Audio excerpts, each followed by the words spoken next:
Ok, então, agora sim, boa tarde a todos.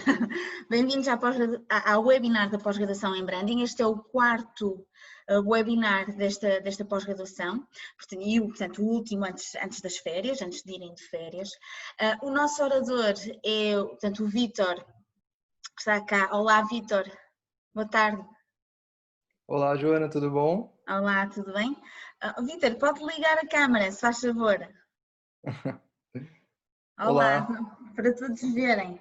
Portanto, antes de eu passar aqui a palavra ao Vítor, portanto, só vou explicar como é que isto irá decorrer. Portanto, o Vítor então, vai passar aqui à sua apresentação e depois no final teremos aqui espaço para perguntas e respostas. Portanto, já podem, à medida que vão vendo a apresentação, podem ir já pensando então em perguntas que queiram fazer ao Vítor.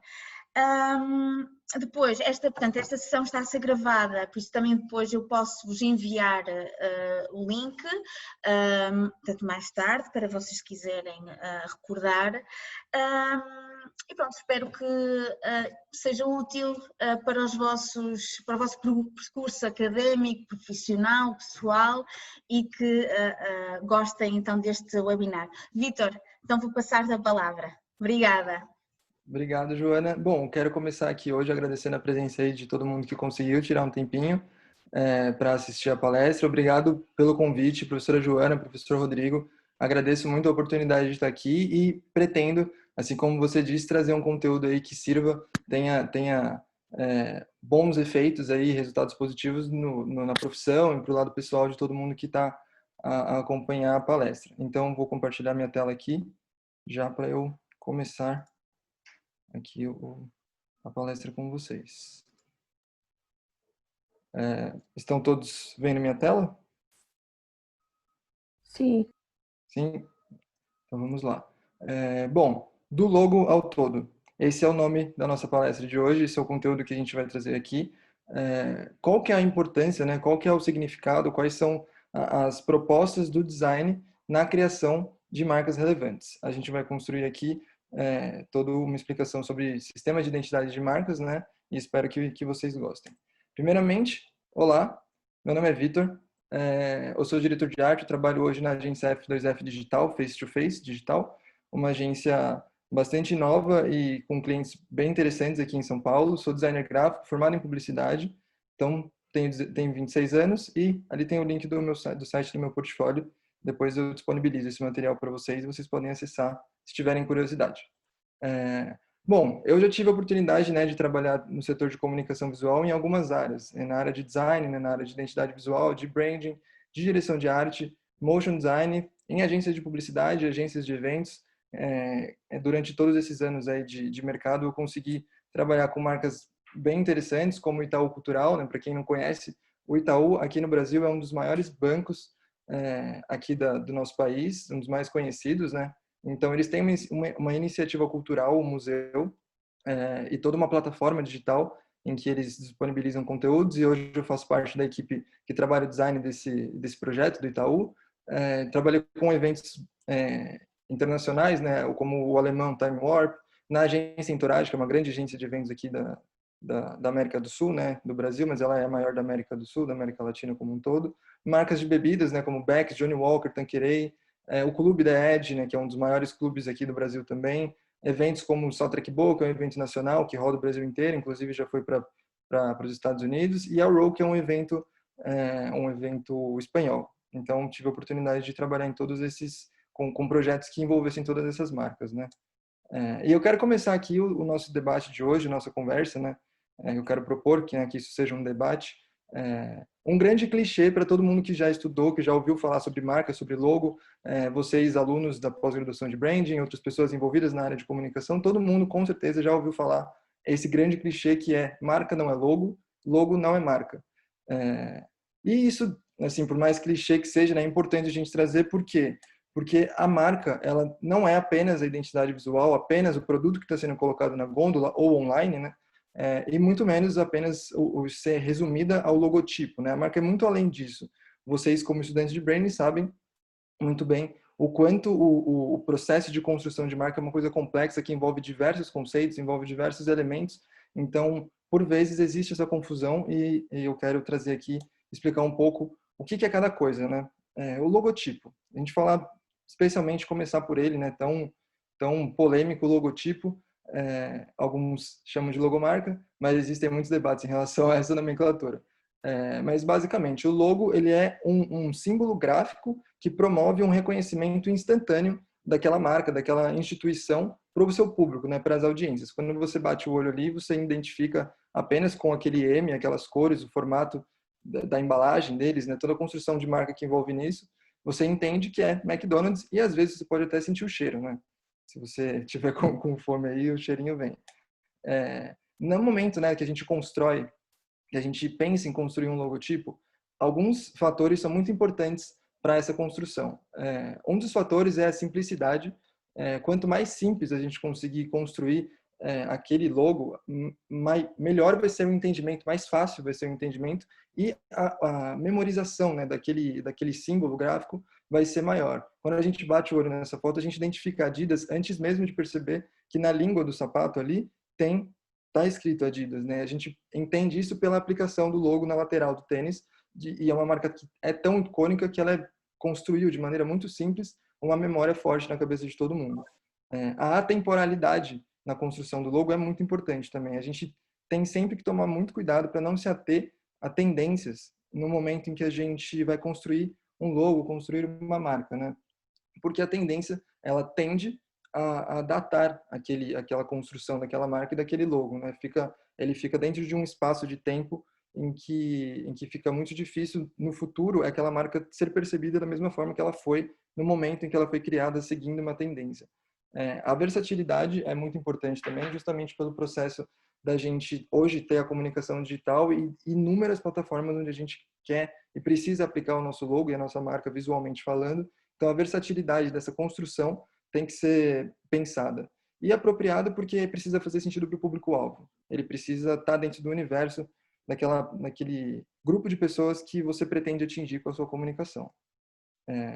O logo, né, complementando o que eu acabei de dizer, ele é apenas um dos elementos de comunicação de marca. Ele não é o todo, né? Como diz o nome da palestra que a gente propôs, do logo ao todo.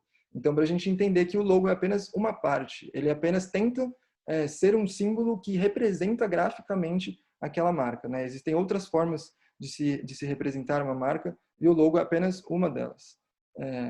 Justamente porque o logo, por ele ser a estética da marca, ser linguagem, ele tem sempre que estar adequado às suas audiências.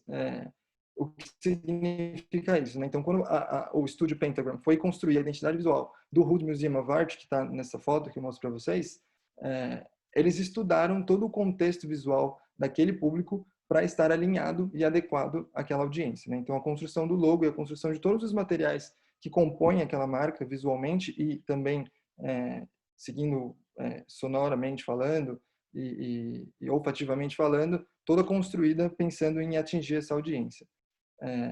Então, a gente, quanto profissional de comunicação, a gente vê muito post no Instagram, vê muito link no YouTube de vídeo perguntando e tentando trazer ali uma resposta, né? Como fazer um logo incrível? Como que a gente chega no resultado de construção de um logo extremamente eficaz, eficiente e que atinja aí as nossas expectativas, né? E a minha resposta não poderia ser diferente, contrate um bom designer. Quando a gente tem um bom designer trabalhando junto com um bom profissional de branding que entende de construção de marca, é muito difícil que aquele projeto ele não tenha sucesso, né? É muito importante a gente trabalhar com esses profissionais, dar ouvidos para esses profissionais, porque eles são as pessoas que vão conseguir te ajudar, de fato, no processo de construção de um bom logotipo e uma boa identidade de marca. Aqui eu trago alguns exemplos, né, de identidades construídas que fazem sentido para todo mundo conhece. O Warner Bros. Existe agora essa nova identidade visual deles, que mantém toda aquela imponência, mas traz para um ar muito mais moderno, né, muito mais atual a instituição.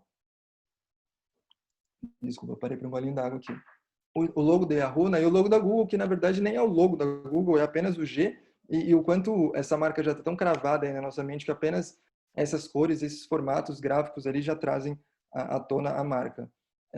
Eu vou trazer também alguns outros exemplos ao longo dessa apresentação de construção de algumas marcas, né? Algumas dessas marcas são essas daqui, a Cousa e a Enjoei, Park Malo, Flowerhead Tea, que são marcas construídas por estúdios brasileiros, estúdios, o Toro e Pinto, né? Um estúdio espanhol. E então quero trazer para vocês como a construção de todos os elementos dessas marcas foi fazendo sentido, né? Construir um sistema coerente para, de fato, atingir o objetivo e atingir as suas audiências. Aqui também trago 2 exemplos de logos produzidos por mim, né, nesse caso. Cadabra, que foi um projeto que eu tive a oportunidade de trabalhar desde a concepção e construção de marca até a finalização, né, do processo numa identidade visual. Cadabra é uma marca recente aqui no Brasil, uma marca paulistana, que tem como proposta, né, promover aí um lifestyle diferenciado para as pessoas, e o primeiro produto que eles vão trazer para o mercado vai ser uma cerveja artesanal de muito bom gosto, inclusive. E então tive a oportunidade de trabalhar com eles, e Nursing Reference, que tem a proposta, né, de ser uma escola referência para a formação de nursings, né, de enfermeiras que tem ali todo um conhecimento técnico, prático, humano, para atingir ali o melhor nível de cuidado com as pessoas que forem atender, né, depois desses cursos.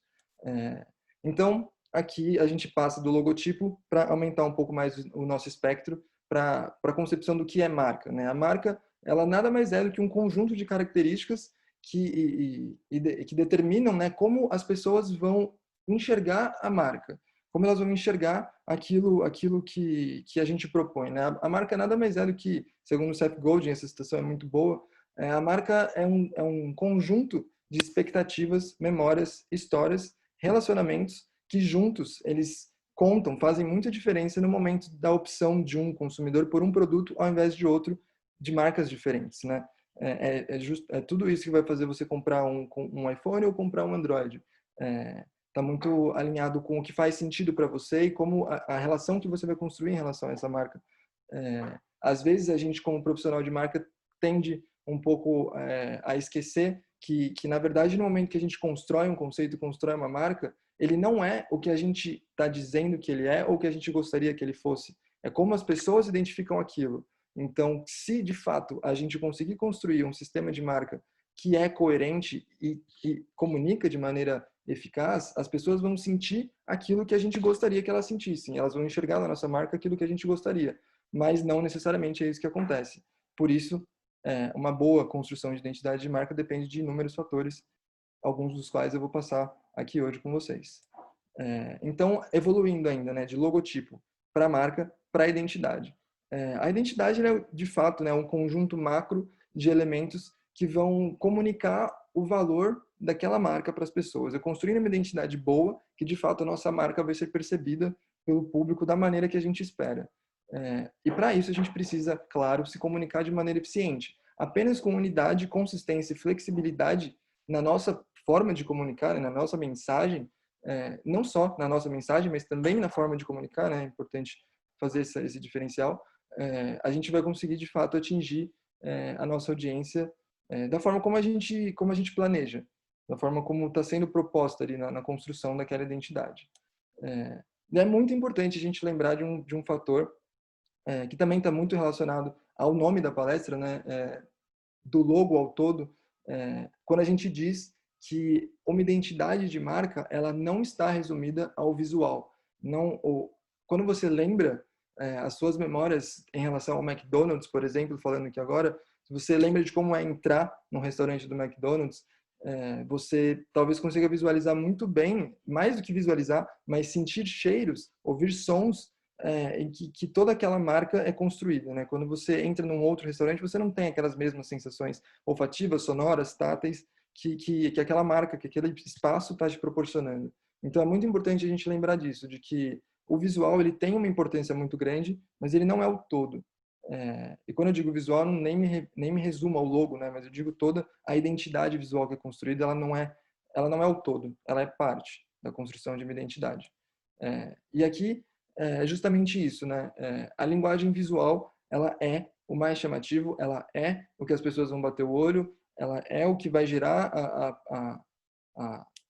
aquela sensação instantânea, né, que o visual proporciona para as pessoas, do relacionamento que ela constrói com aquela marca, mas a gente precisa lembrar de 2 pontos. Ela, como eu disse anteriormente, ela não é o principal, a gente precisa colocar ela no mesmo nível de hierarquia, de importância, né, na construção da marca que outros elementos, e mais importante que isso também, que ela é meio, ela não é a mensagem, ela é a plataforma de comunicação que a empresa vai utilizar para alcançar a sua audiência. Mas a mensagem que vai ser passada através dessa plataforma visual, ela precisa estar muito bem alinhada aos conceitos da marca, né? Não apenas o visual precisa estar alinhado, mas essa mensagem também. Aqui, por exemplo, Flowerhead, Flowerhead Tea, que é a marca que eu trouxe para vocês, eu trouxe o logotipo, e agora eu trago algumas construções visuais que eles fazem, né, durante o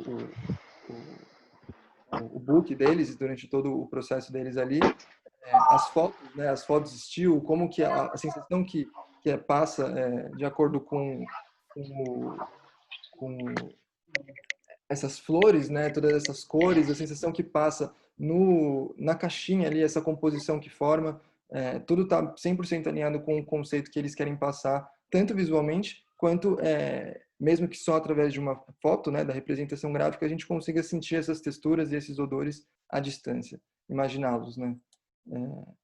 Uma outra construção de marca bem interessante aqui que eu quero trazer de exemplo para vocês é da Columbia Records, né? Um rebranding que fizeram, a Maggie Whitehall fez um rebranding dessa marca e a versatilidade dela que chama muita atenção, a forma como eles conseguem aplicar o logotipo e toda a identidade no Instagram, a forma como eles conseguem aplicar isso numa camiseta, em lambe-lambes, nos próprios discos, na capa do disco, é todo um processo que orna muito bem, né? Que ele é versátil e ele é coerente. Então, ele faz sentido. E fazer sentido, ser coerente, é um dos principais pontos aí de uma construção de identidade visual e de marca mais importantes que a gente precisa levar em consideração. Outro ponto de extrema importância que precisa ser levantado é o contexto, né? A gente tem todos esses aspectos aí para analisar que eu acabei de dizer, mas se a gente não analisar os contextos político, financeiro, de saúde, psicológico, como que está o emocional daquelas pessoas, quais são as marcas concorrentes no mercado em que você quer atuar, qual que é esse contexto, né? Esse macro e esse microambiente em que você vai precisar estudar, pesquisar, trabalhar para chegar em informações que sejam de suma importância na construção daquela marca naquele dado momento, né? Isso tudo tem que ser levado em consideração porque só com uma mensagem alinhada ao estilo de vida, ao universo, de fato, daquela sua audiência que você vai conseguir promover uma mensagem eficaz. E aqui tem uma frase do Paul Rand que também é muito boa e está bem relacionada a tudo isso, que diz aqui que, como regra, o designer experiente, né, e aqui eu quero trocar esse termo, pegar a liberdade aqui de trocar esse termo de designer por profissional de comunicação, profissional de branding, designer, diretor de arte, qualquer criador de conteúdo, qualquer pessoa que trabalhe nessa área não deve, né, não deveria começar qualquer projeto com uma ideia pré-concebida do que ele pode ser. Porque, na verdade, a ideia ela é ou ela deveria ser apenas o resultado de uma observação muito criteriosa daquele cenário como um todo, e o design ele é um produto da ideia gerada a partir daquela observação. Então, se a gente vai no afã de achar que sabe o que é isso ou sabe o que é aquilo, leva muito mais em consideração aquilo que a gente tem como visão de mundo e esquece de todo o contexto e todo o universo visual, sonoro, tátil, e de produto, de mercado político que está aquela audiência, talvez a nossa mensagem ela não seja tão bem entendida assim. E aqui eu quero começar com vocês a destrinchar um pouco o tema principal da nossa palestra. Mais uma pausinha para a água. O tema principal da nossa palestra que é Brand Identity Systems. Sistemas de identidade de marca, né? Nada mais é do que isso. Os sistemas de identidade de marca, segundo David Jerry, em um dos seus livros, ela tem origem, né, lá nas tribos mais ancestrais da nossa sociedade humana, podemos assim dizer. Porque as tribos, elas dividiam, né, espaços às vezes muito próximos, mas elas tinham costumes muito distintos, elas precisavam se distinguir. Então, esses grupos de pessoas, né, eles criam sistemas verbais, sistemas de linguagem, marcas corporais, elementos como música, vestimenta, cultura no geral, mitologia, todos esses sistemas criados por essas tribos, né, distintas, mas que por vezes ocupam espaços geográficos muito próximos, nada mais mostra para a gente do que a origem, do que é a construção de uma identidade, né? A identidade, a construção de uma identidade de marca, ela é um conjunto de elementos que, interligados, eles comunicam o valor da marca para o seu público-alvo de forma eficaz e relevante. Apenas isso. Tão simples quanto parece, mas bem complicado também, por várias óticas. A gente precisa ser consistente. Para ser consistente, a gente vai passar por vários elementos, né, que a gente vai trazer aqui na palestra, mas a consistência é a palavra-chave. Quando a gente bate o olho nessa foto, identifica a Coca-Cola e a Pepsi, não por uma coincidência, não por um trabalho feito há pouco tempo, né, e não por uma coisa criada na correria, porque teve a ideia ontem e foi criar meio correndo, né? A consistência, ela é a palavra-chave, e a consistência vem da paciência e de vários outros elementos, né? Alguns pontos-chave na criação, quando a gente vai criar uma identidade de marca eficiente, né? A gente precisa ter algumas palavras-chave na cabeça, que ela precisa ser distinta, como eu já disse na construção do logo, né? A construção da marca de maneira ainda mais abrangente, mas ela precisa ser distinta, ela precisa ser memorável, precisa trazer essas sensações positivas, né, para o seu público, ser flexível muito por conta das nossas comunicações. Hoje você precisa saber aplicar num produto e online, e no TikTok, e no Instagram. Você precisa ter essa flexibilidade e a coesão, né, que vai unir todas essas plataformas, todas as suas frentes de comunicação vão estar bem unidas e bem alinhadas se ela de fato for construída de maneira coesa. E quando a gente fala um pouco de consistência, às vezes ela pode ser associada com uma mesmice, né? A gente precisa sempre fazer a comunicação daquela forma igual e batida. Mas não, a consistência, na verdade, se construída de uma forma inteligente, a identidade consistente, ela vai ser distinta e vibrante e vai ter vida, né? Ela vai ter vida própria, ela vai conseguir se comunicar de diversas formas, mantendo aquele guide principal. O conjunto de elementos, né, que compõem o Brand Identity Systems são alguns que eu vou passar aqui com vocês agora, e eu quero começar falando do Flexible Logo, né? Um logo flexível, como eu já disse lá atrás, mas trazendo aqui de maneira mais reduzida, a construção do logo ele precisa levar em consideração a flexibilidade, a adaptabilidade, trabalhar com cores sólidas, memoráveis, ele precisa ser único, ele precisa se diferenciar de fato, né? E ele precisa sempre ele precisa ser apropriado para o seu público-alvo e estar alinhado à mensagem que ele quer passar. Se a gente tivesse colocado uma outra tipografia aqui nesse logo, com certeza a mensagem que ia passar seria outra, porque a escolha de vários elementos interfere na mensagem, né? O meio acaba interferindo um pouco nisso. Além do logo, né, a gente também é muito importante, é muito interessante, muitas marcas têm trabalhado esse conceito recentemente, que é o conceito de marcas alternativas, que nada mais é do que outras formas visuais de se traduzir a marca. A gente tem o logo da forma como a gente viu anteriormente, e a gente tem o logo dessa forma como a gente está vendo agora. São aplicações diferentes que servem, né, de suporte a essa marca primária e fortalece cada vez mais a mensagem e a abrangência da marca para as audiências que a gente quer atingir. O uso consistente de paleta de cores é mais um dos elementos que vai possibilitar a construção de uma marca de maneira consistente, né?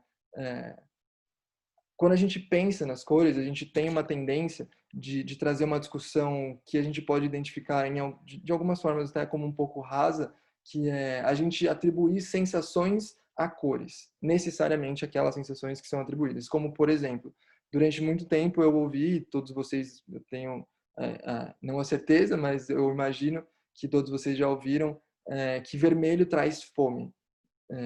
E se o vermelho é uma cor que traz fome, eu vou usar ela no meu restaurante, vou usar ela na construção da minha marca, vou usar ela em alguns lugares específicos. Porém, se a gente parar para analisar daquela forma contextualizada, né, como eu trouxe lá atrás, como um fator importante na hora de se construir uma marca, a gente precisa levar em consideração não só o que a gente quer dizer com aquela cor, mas o que aquele público e aquela audiência, como ele significa aquela cor, né? Como ele cria significado em cima daquela cor específica. Aqui no Brasil, por exemplo, para trazer um exemplo rápido, teve uma época em que a cor vermelha foi atribuída a um partido político, necessariamente a um partido político. Então, uma pessoa isso poderia gerar reações positivas ou negativas nas pessoas quando tinham contato com essa cor aí na rua. Se uma pessoa que está completamente fora desse contexto entra num ambiente ou vai para alguma região em que ela pode até vir a ser hostilizada por estar usando aquela camiseta, é muito importante a gente entender o quanto na cabeça daquela pessoa fora daquele contexto, o vermelho não tem aquele significado, mas na cabeça das outras pessoas ele tem. Então, identificar aqueles contextos e alinhar a nossa escolha de cores e todas as escolhas que a gente for fazer na construção da nossa marca à visão e ao universo do nosso público-alvo e da nossa audiência. Aqui eu trago um pouco a paleta de cores do Fisher-Price. Eu acabei pulando uma partezinha da explicação. Eu vou trazer a partir daqui, estou trazendo, né, exemplos de Fisher-Price para a gente construir essa marca aqui juntos. Então, seguindo aqui, depois da paleta de cores, a tipografia. A escolha tipográfica, ela tem que ser muito bem pensada pelo seguinte motivo. Parece um motivo simples, mas não é tão assim. A tipografia, ela é a voz gráfica da marca.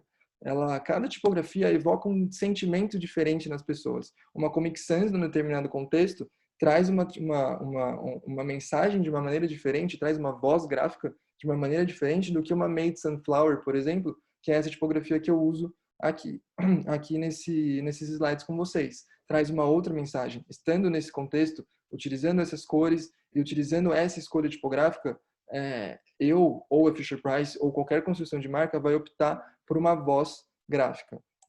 A tipografia ela é fundamental, né, para que a gente consiga construir um sistema robusto. Tanto quanto a paleta de cores, a tipografia ela também precisa, a gente, de maneira ideal, pensar em paletas primárias e paletas secundárias, ou em tipografias primárias e tipografias secundárias. Formas gráficas, né, cores e tipografias que vão dar suporte à marca principal, às tipografias e às cores principais naquela construção, daquela identidade.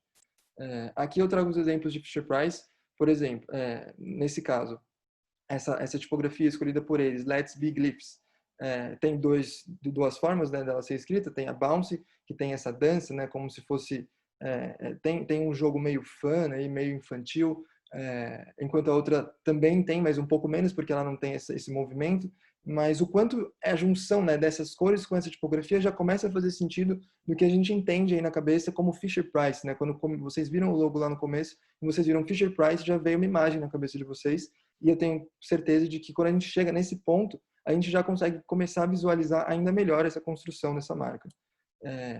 Elementos que estendem o visual, né? Que estendem a nossa comunicação visual. Todos aqueles padrões, ícones, personagens, cores adicionais, todos esses elementos visuais que servem de suporte, né? Que exaltam ainda mais a experiência da marca, são considerados extensões visuais. Então aqui eu trago um exemplo de Fisher-Price da aplicação, né? De algumas dessas extensões visuais, como na caneca, nas duas canecas, né? Uma que traz os ícones, a outra que traz o logo com aquela bandeirinha.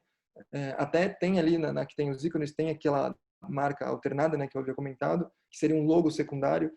Então, como todos esses elementos eles vão juntos compondo, as cores do fundo, né, como juntos esses elementos vão compondo esse universo visual construído por essa marca.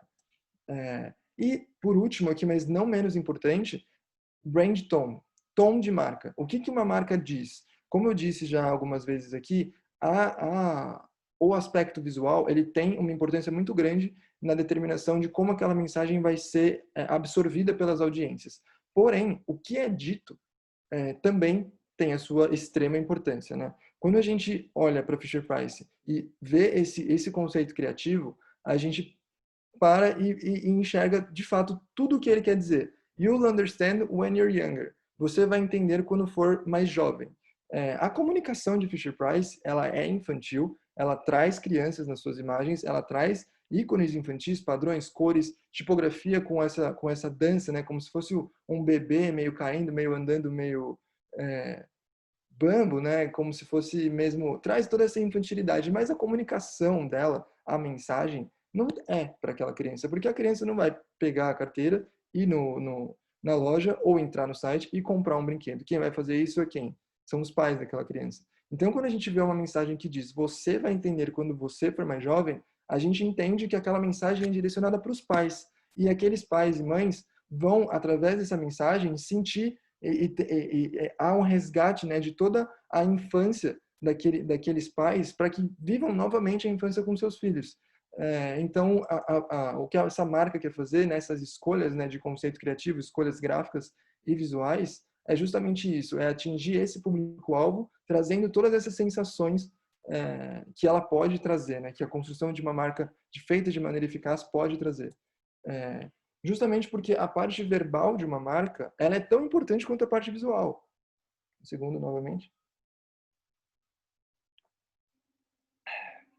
Com sede aqui, falando muito.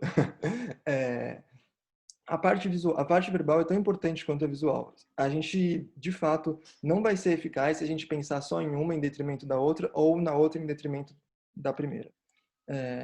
E aqui, quando a gente finaliza esse processo de construção de marca, a gente precisa ter na nossa cabeça que a gente tem que ter um material que vai guiar aquelas pessoas que vão continuar trabalhando com aquela marca, vão continuar produzindo conteúdo nas agências, nos estúdios, dentro das próprias empresas, né? Às vezes a gente entrega como designer, como estúdio de design, como agência de publicidade, a gente pega essa identidade construída ou a gente constrói e precisa entregar para as pessoas que vão desenvolver aqueles materiais todos os assets, todas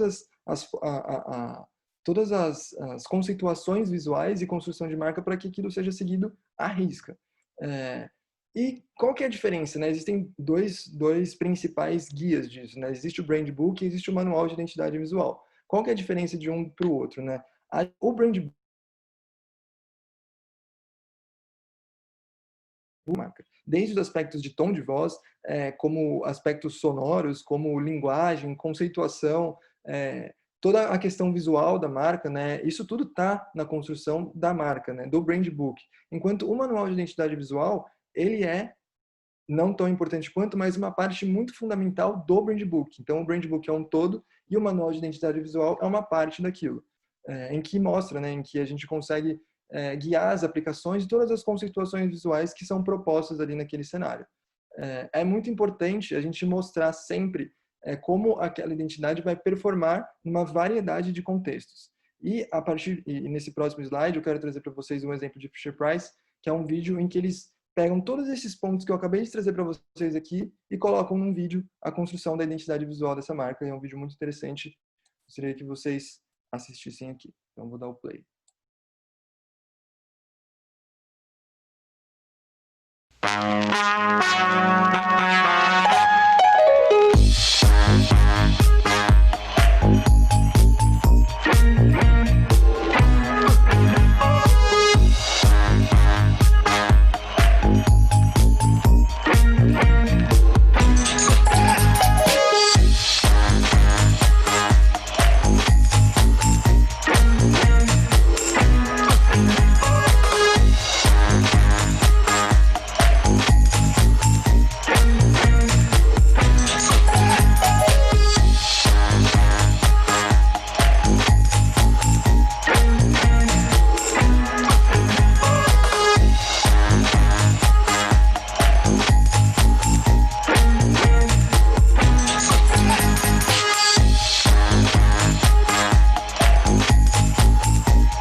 Esse vídeo ele traduz exatamente tudo que a gente acabou de dizer sobre Fisher-Price num formato como esse, né, em que a gente veio falando de todos os aspectos gráficos, mas eu deixei para comentar um último aspecto importante na construção de uma identidade de marca, que hoje em dia faz muita diferença, né, pensando na era digital, em que os conteúdos são produzidos, são consumidos muito em vídeo, que é a animação. Como que aquela marca vai ser animada? Como que ela vai funcionar num cenário digital, num cenário animado de vídeo? Qual que é a trilha que vai seguir? Quais que são os sound effects que vão fazer parte? Quais que são as assinaturas sonoras que vão fazer parte daquele contexto? Além, claro, né, do flow daquela animação. Como que vai funcionar aquela animação? Cada animação passa uma sensação diferente. A gente vai ver mais para frente uma animação da Uber, que também eles mostram como essa identidade é construída, mas como a animação, junto com a música, junto com todos esses elementos visuais, constroem e amarram muito bem o universo construído por essa marca.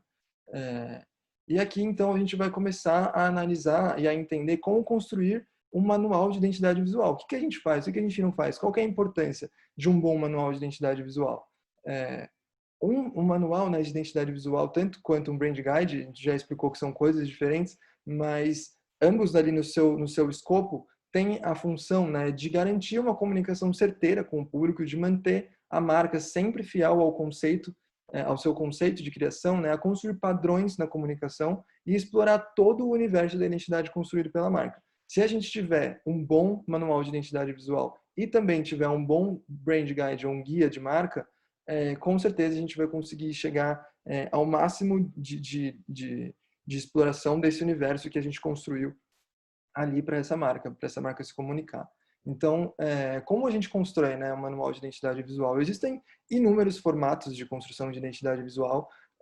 Eu trago aqui um deles, que é a apresentação da marca, a versão principal, a versão responsiva, guideline, margem de segurança, do's and don'ts, aplicações. Eu trago ali alguns aspectos, né? Mas assim, existem inúmeros formatos, existem formatos mais resumidos, formatos mais extensos. Então eu quero passar aqui para vocês de maneira resumida como a Uber colocou os seus guidelines. Existe inclusive no próprio site da Uber, você tem acesso aos guidelines da marca, o que significa, né, o que demonstra para o seu público e para todas as pessoas que se você quiser, se você precisar em algum momento trabalhar com a marca Uber, com o logo, com as cores, com uma comunicação que traga a Uber, existem alguns guidelines, né, algumas regras do que você pode fazer e do que você não pode fazer. E aqui eu quero trazer também um vídeo que resume tudo isso de maneira bem inteligente e muito bem executada aí pela Uber na construção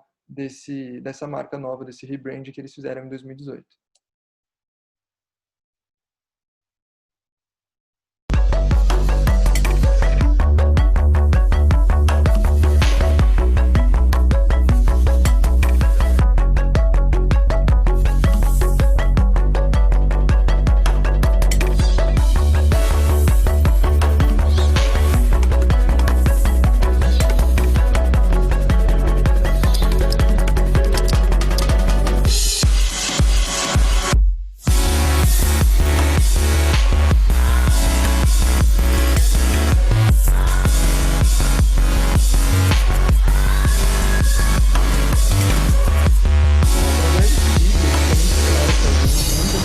Paleta de cores, toda a construção de motion, toda a forma como o logo ele pode ser reduzido, né? Eu trago aqui esse exemplo, mas falando ainda do vídeo, como a trilha funciona, né? Como funciona a assinatura sonora, como funciona a assinatura visual, como ela se desmembra, né? Tipografia e cores e tudo mais. Então, todos esses aspectos são muito importantes a gente deixar muito bem definidos ali no momento de construção do nosso guia de identidade visual, né? Aqui eu trago também um exemplo de aplicação, de como eles propõem a aplicação de outros logos, né, parceiros ao lado da Uber, né, como ele precisa respeitar aquela margem de segurança, paleta de cores, né, que a gente viu no vídeo, como funciona a animação da tipografia e qual que é a tipografia, né? Quando a gente falou lá atrás que a tipografia é a voz gráfica da marca, a gente precisa lembrar também que existem vozes, né, que existem marcas que querem ter vozes únicas. Então, o que elas vão fazer? Elas vão construir a sua própria tipografia, como é o caso da Uber, como é o caso da Latam, como é o caso do Itaú, que são várias marcas que constroem a sua própria tipografia no processo de construção da marca. Justamente para não ter nenhuma outra marca que tenha aí uma tipografia parecida, né, que utilize uma tipografia parecida. No caso da Uber, a iconografia, não apenas no caso da Uber, mas no caso deles em específico, que é um aplicativo de celular, o quanto a iconografia é importante, né? Olha essa tabela de ícones que eles têm. É gigantesca. Tem muitos ícones, porque eles trabalham dessa forma, eles se comunicam muito através disso. Então, é muito importante para essa marca que a iconografia seja muito extensa. Existem marcas que não têm essa mesma necessidade. Então, por isso, cada manual de identidade visual vai ser construído de acordo com as necessidades daquela marca, né? Isso também tem que ser levado em consideração.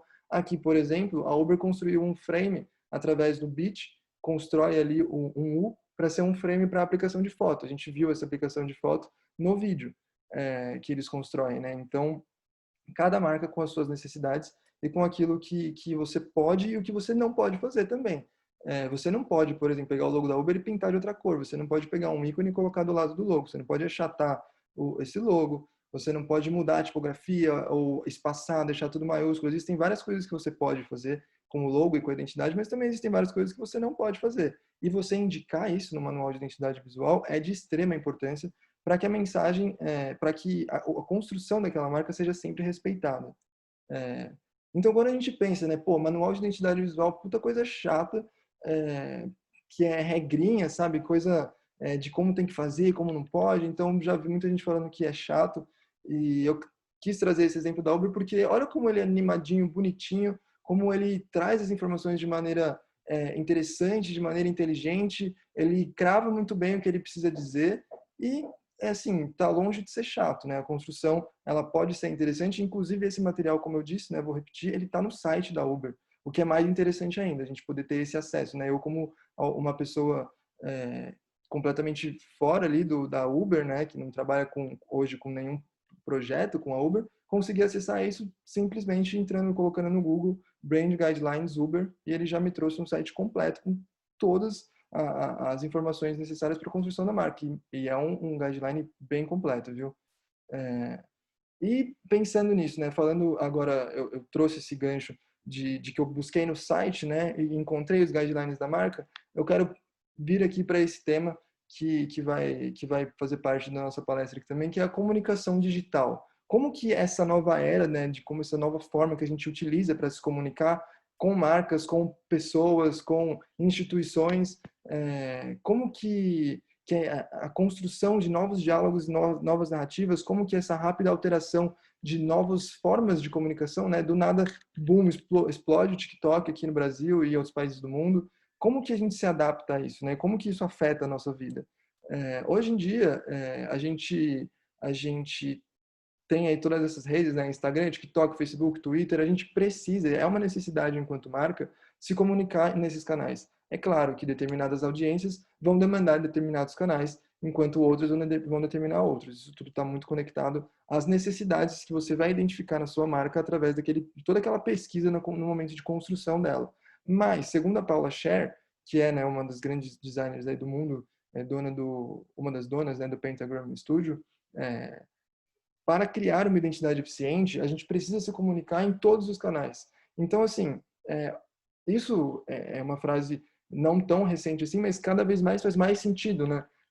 O quanto a gente precisa se atentar a isso e também quero trazer aqui um conceito de user experience, né? Que é o mobile first. A gente pensar em como experiência de usuário, como vai ser a forma que aquela pessoa vai se comunicar com aquele conteúdo via mobile e pensar em toda a experiência que ela vai ter naquele processo, né? Isso é de extrema importância porque se hoje um material ele não for atrativo no mobile, é muito pouco provável que as pessoas vão se interessar a ponto de ir no desktop e interagir com aquele conteúdo, aquele site, aquele vídeo, aquela foto, aquele GIF, ou até aquela figurinha do Instagram, por exemplo, figurinha do WhatsApp, por exemplo, que já inúmeras marcas são tão modernas que já utilizam esse tipo de comunicação, né?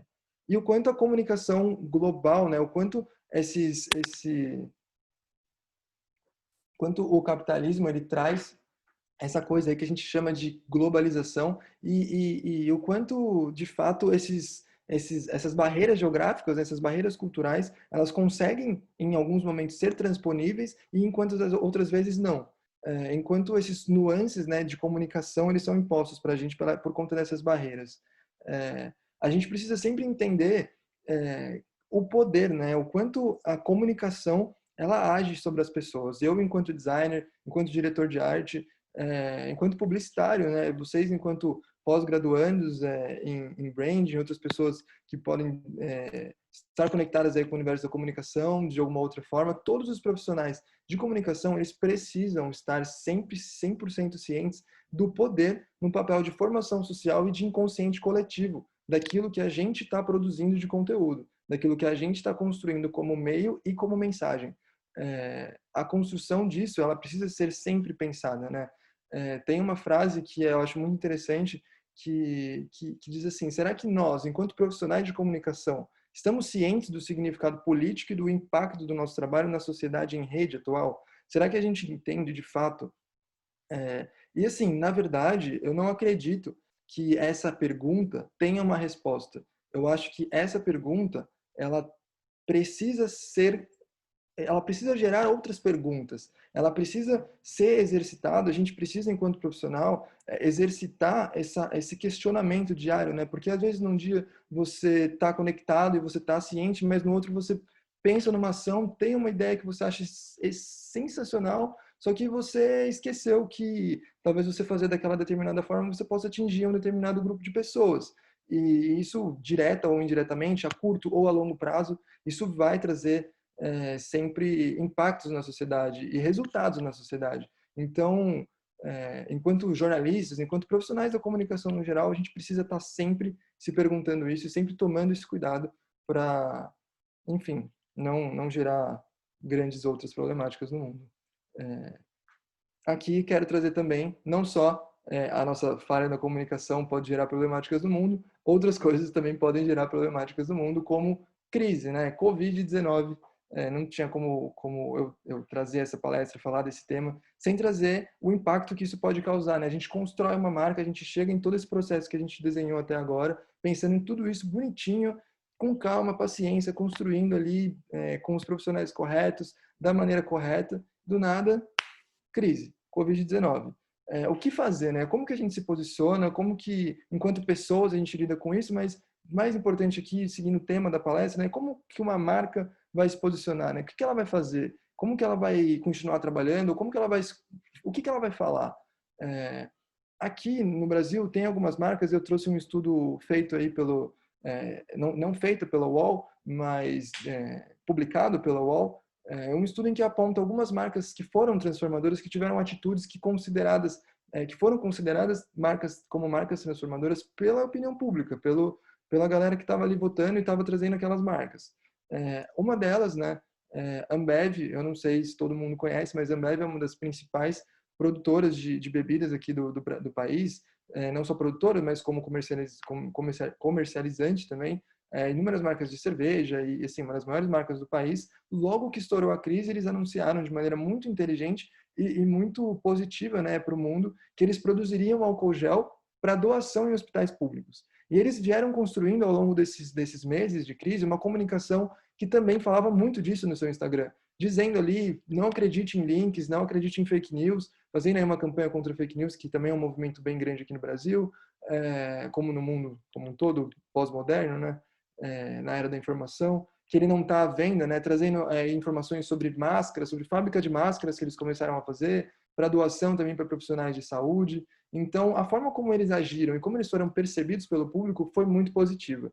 E não só, assim, se a gente parar para pensar como mercado, né, como empreendedor, não só de boas ações se vive, né, porque como marca você precisa investir, mas se você faz um investimento desse, o quanto de retorno financeiro e de imagem você não constrói? Então, assim, hoje, né, no mundo pós-moderno, em que existe a cobrança por atitude, por ação, por discurso, você assumir esse tipo de coisa, diferente do que era no passado, hoje pode vir a ser muito lucrativo também para as empresas.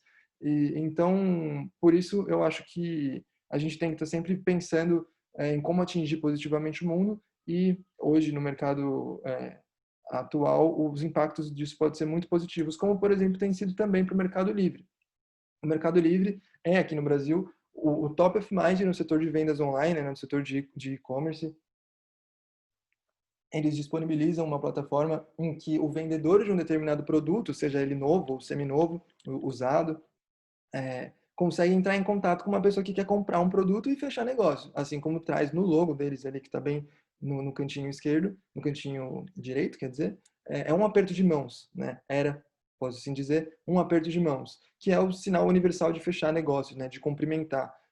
E a forma como o Mercado Livre se adaptou e adaptou a sua comunicação para foco no digital, ele já tinha, óbvio, né, o foco no digital, mas quando as pessoas precisam ficar no lockdown, o foco no digital das pessoas aumenta muito. Então, eles precisavam aumentar muito também a sua presença ali nesse universo, porque cada vez mais eles só iam se cravar enquanto top of mind no setor. E a forma como eles optaram por se comunicar visualmente no seu Instagram e também nas redes offline, né, como televisão, outdoor, foi muito inteligente. Eu quero trazer um exemplo aqui para vocês. Buscas por receitas fáceis para café da tarde cresceram 4.700%. No Mercado Livre, você faz as compras de supermercado e recebe em até 24 horas. O que você precisar agora está chegando.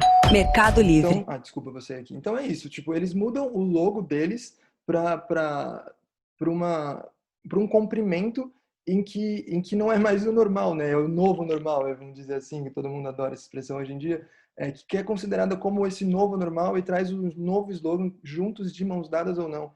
É uma sacada completamente genial é uma forma, né, de se comunicar e de construir aí, de fato, uma comunicação alinhada ao contexto e que faça sentido, né, para o seu público. Então, vou passar o slide aqui. E o que a gente não fazer, né? O que a gente pode evitar?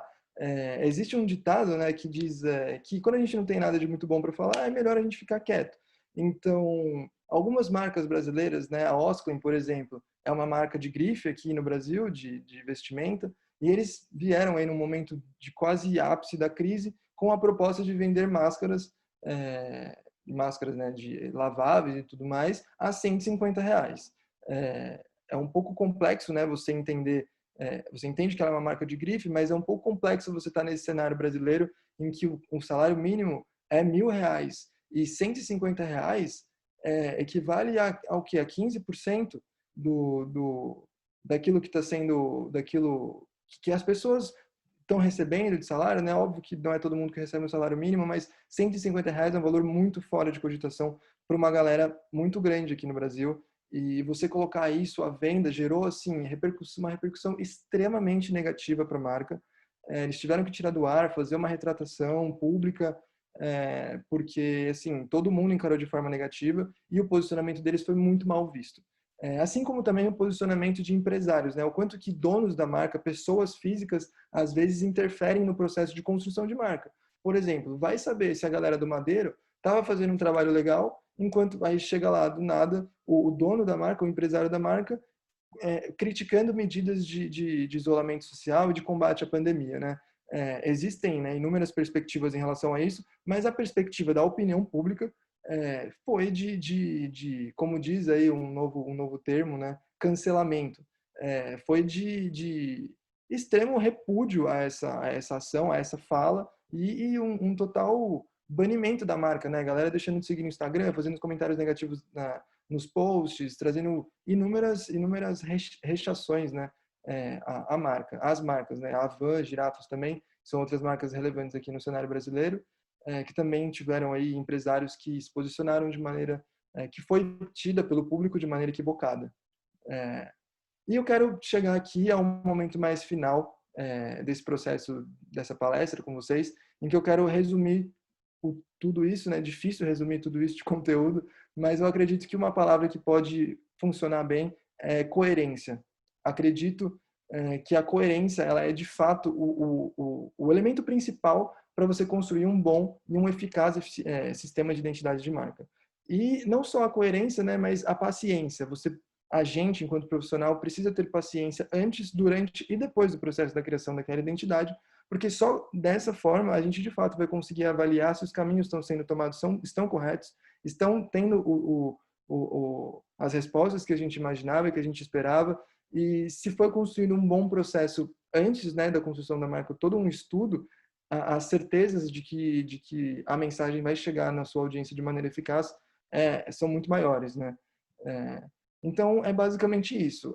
Se a marca ela tiver a capacidade de provocar sentimentos, de trazer experiências verdadeiras e valiosas para a audiência, é quase que certo que as pessoas elas vão ser fiéis àquela marca, elas vão se identificar, elas vão optar por aquela marca, elas vão falar bem daquela marca para as outras pessoas e elas vão acompanhar hoje no universo digital, vão acompanhar o Instagram, vão acompanhar as redes, vão acompanhar todas as ações daquela marca, porque faz sentido para o universo em que elas estão inseridas. Então, aqui, a partir daqui, eu quero propor aí que a gente faça uma conversa, né? A gente inicia aqui para o debate.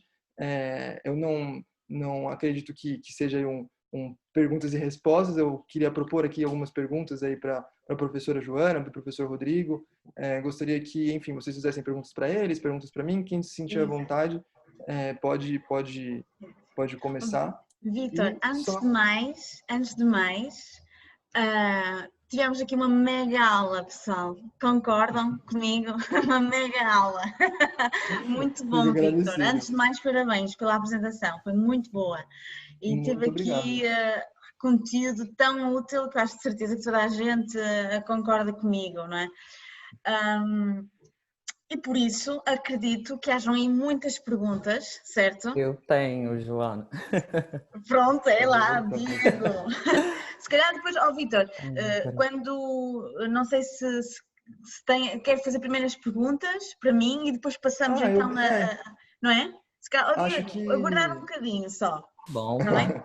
Porque acho que o Vítor tinha ali também ali umas perguntas preparadas para mim, para o professor Rodrigo, que também está aqui.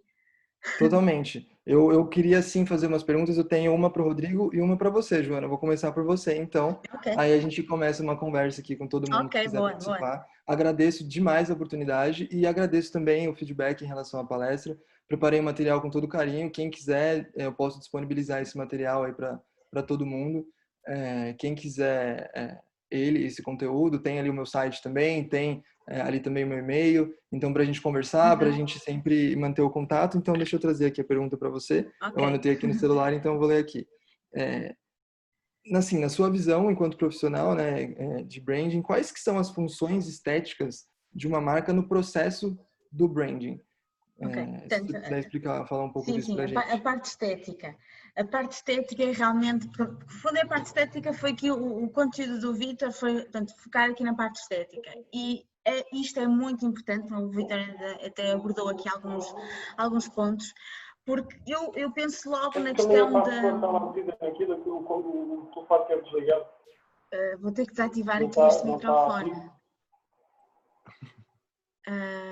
Alguém estava a falar, a fazer alguma pergunta? Ok, pronto, tudo bem.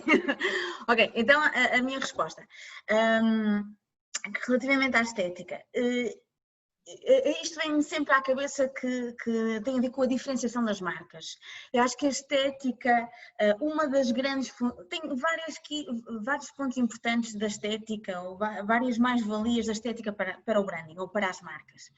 Uma delas é a diferenciação das marcas. Hoje em dia nós vivemos numa era de consumismo, não é? Que existem variadas marcas para vários produtos e, portanto, como é que o cliente vai escolher a marca, esse produto, essa marca, não é? Claro que há clientes fiéis, que são fiéis à marca e, portanto, às vezes a estética se calhar não lhes diz muito, mas a estética na verdade diferencia umas marcas das outras, porque a estética também está aqui a trabalhar esta parte da experiência, como o Vítor tinha falado, a experiência dos sentimentos. Obviamente que ações que a marca faz e que apelam aos sentimentos dos clientes, do consumidor, do seu público, mas também a parte estética é muito importante. Portanto, os logotipos, todo este design, não é?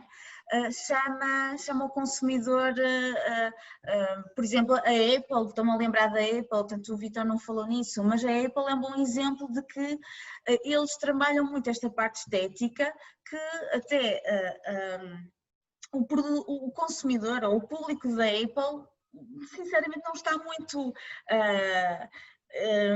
tanto preocupado com o produto em si, mas toda aquele ambiente à volta da marca que é feito também foi construído também através da estética, não é? Portanto, para mim, a estética é aqui um ponto fundamental para a diferenciação das marcas, para oferecer a tal experiência aos consumidores, para também a própria estética conta uma história, não é? Passa a mensagem, conta uma história ao consumidor, por isso sim é muito importante, porque nós podemos ter uma grande e boa estratégia para a marca, bem planeada, bem pensada, mas se a estética, não é? Não estiver tal coerência com a estratégia no fundo não serve de nada, não é? Porque no fundo elas andam aqui de mãos dadas, a estratégia e a estética, mas realmente eu acho que pronto, a estética está depois da estratégia, não é? E vai materializar no fundo a estratégia, e se não for uma estética bem pensada e depois também não consegue transpor aquilo que foi planeado para a estratégia. Por isso acho que realmente é muito importante e por isso é que está aqui o Vítor, obviamente, para dar esta mega aula. Bom, acho que respondi. Perfeito, perfeito. Amei a resposta e agradeço de novo o convite. Eu quero levantar aqui também uma pergunta para o Rodrigo e depois a gente abre aí para quem mais tiver perguntas, a gente começar aí uma conversa mesmo. O professor Rodrigo, né, é especialista aí em algumas áreas da comunicação, de semiótica e tudo mais. Eu quero trazer uma pergunta que diz como que os estudos, né, e os conceitos da semiótica, eles podem ser úteis para os profissionais de branding no momento da construção das marcas. Fala um pouco disso pra gente. Vale nota?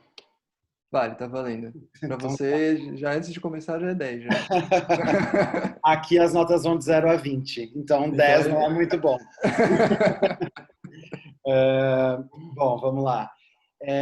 Antes de tudo, obrigado pela apresentação, obrigado por ter aceito o convite de estar aqui com a gente hoje e do tempo que você disponibilizou. Assim, uma apresentação incrível que trouxe um conhecimento extremamente valoroso, acho que para todos que estão aqui, não só para os nossos alunos, mas para todo mundo que tá assistindo.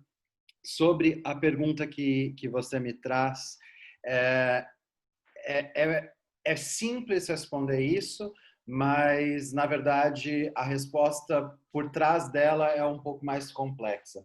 Quando a gente pensa em semiótica, muitas vezes a palavra semiótica causa terror nas pessoas, muita gente tem medo do que é a semiótica e do que ela pode ser, muito porque a semiótica talvez seja ensinada de uma forma muito tradicional, muitas vezes, e as pessoas acabam não entendendo o real valor da semiótica. Quando a gente está falando de semiótica, a gente está falando de uma filosofia que estuda a linguagem. E é simples pensar isso, né? Assim, qual é a atuação da semiótica? É uma filosofia, né? É uma ciência que estuda as linguagens, as possibilidades de criação e recepção de linguagem. E qual é a forma que isso impacta? Qual é a importância disso para a construção de uma marca? Ela é toda. Se a gente pegar toda a sua apresentação, a gente vai ver que o tempo inteiro você estava dizendo ali sobre a importância de entender linguagem quando a gente está fazendo uma marca.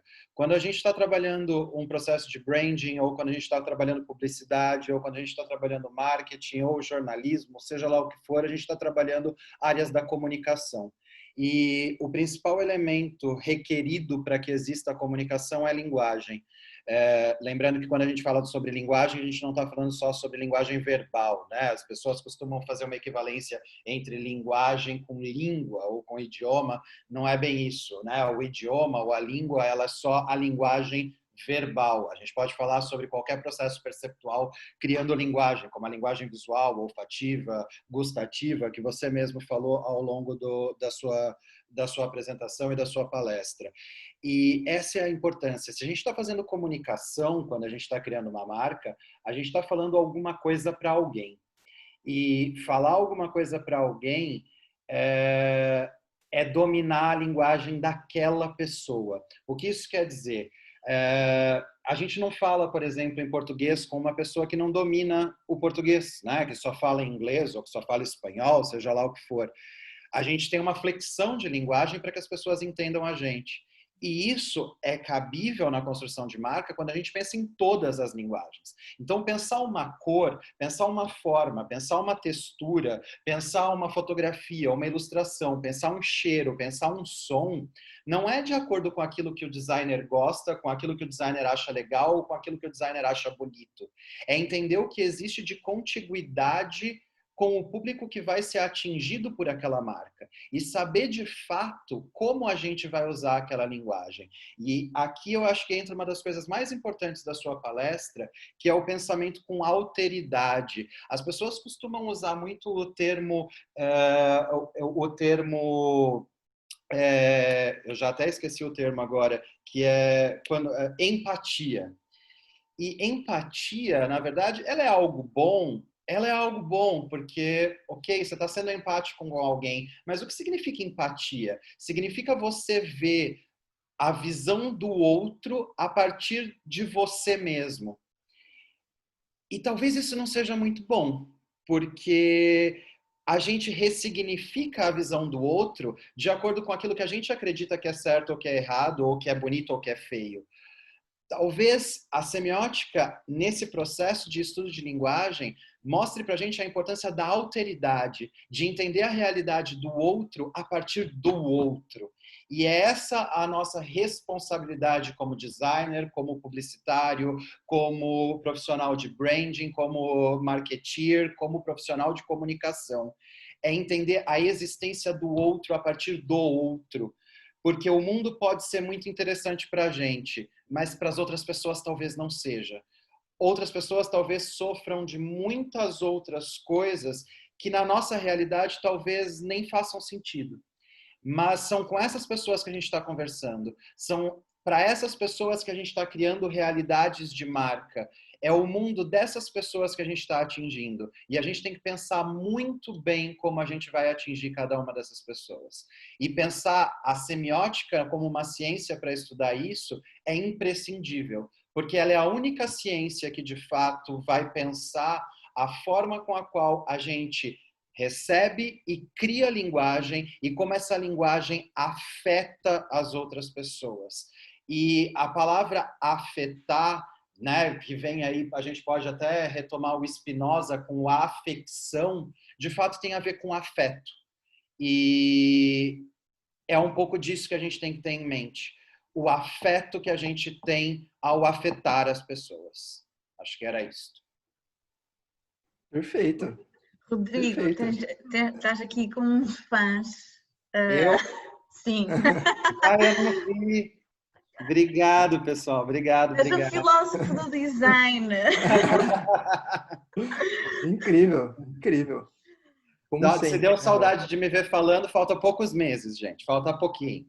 Exato. Para quem está na pós-graduação em branding, falta pouco para ouvir o professor Rodrigo a falar. Bom, então vou passar, Vítor, está? Posso passar então vou passar aqui às perguntas de... Claro. Tínhamos aqui, foi logo em cima que eu tinha visto da Inês. Ok, que perguntava se concorda com o facto de ser necessária a marca ter presença em todas as redes sociais. Então, Inês Silva, obrigado pela pergunta. Na verdade, eu acredito que uma marca, ela não precisa necessariamente estar presente em todas as redes sociais. Por quê? Porque uma marca, ela vai comunicar com um determinado público. Como o Rodrigo acabou de dizer, a gente vai falar alguma coisa para alguém. E o meio, né, escolhido, a mídia social, ou não só pensando em mídia social, mas o meio que a gente vai escolher para passar aquela mensagem, ele está muito mais alinhado aonde está o universo daquele público, como ele se comunica, como ele consome conteúdo, do que imaginar que são todas as redes sociais, né? A gente precisa estudar esse público, entender essa audiência, porque a gente vai entender onde está ele. Se ele está no TikTok, por que eu vou falar no YouTube? Se ele está no YouTube, por que eu vou falar no TikTok? Se ele não vai me ver. Então, a gente precisa entender, o meu público é extremamente abrangente, então eu preciso falar dentro do TikTok, dentro do Instagram, dentro do Facebook e ter até figurinha dentro do WhatsApp. Ou não, meu público é super nichado, eu só vou usar Instagram e vou fazer GIFs de Instagram para colocar ali para a galera poder compartilhar, fazer filtros de Instagram e trabalhar o Reels, trabalhar o IGTV, e faz mais sentido trabalhar apenas aquela rede social. Cada marca, ela vai ter uma necessidade ali no formato de construir a comunicação de maneira eficiente, né, com a audiência. Então, não acho necessário que a marca tenha presença em todas, mas acho que a gente precisa pensar muito bem em quais a gente vai colocar. Uma das coisas importantes também para responder essa pergunta é entender que a gente está falando sobre linguagem, entender que os meios também criam linguagem. E é com isso que a gente também deve se comunicar, se preocupar. O que eu quero dizer com isso? É só vocês... quando a gente, por exemplo, lança uma campanha publicitária, alguma coisa assim, e a gente vai fazer o que a gente chama de uma forma muito pobre, mas, enfim, a gente chama de adaptação de peça, né? Que é você tem ali um anúncio para revista, aquilo vai ter que virar um anúncio de Facebook depois. O que a gente está fazendo é uma adaptação de linguagem. Por mais que você esteja ali utilizando uma mesma foto, um mesmo grafismo, uma mesma tipografia, a forma com a qual a mensagem é veiculada, ela toma valores diferentes dependendo do meio onde ela está. E é exatamente por isso que o meio também cria linguagem. E entender as linguagens do meio e como essas linguagens se tornam paralelas às linguagens do universo do público-alvo é extremamente importante. E é exatamente isso que o Vitor falou. Em alguns casos, pode ser até extremamente perigoso ou nocivo você estar em todos os canais. Sim, sim. Eu até queria dar aqui a minha resposta na ótica do marketing. Primeiro, a marca tem de saber onde é que está o seu consumidor, né? O seu target. Exato. E, portanto, realmente não interessa estar em todas as redes sociais, porque o Facebook tem um target muito específico, o Instagram tem outro, o LinkedIn tem outro, portanto, é preciso saber onde está o meu target e depois, então, pensar nas... Rodrigo até bebe de garrafa e tudo. Pensar nas plataformas.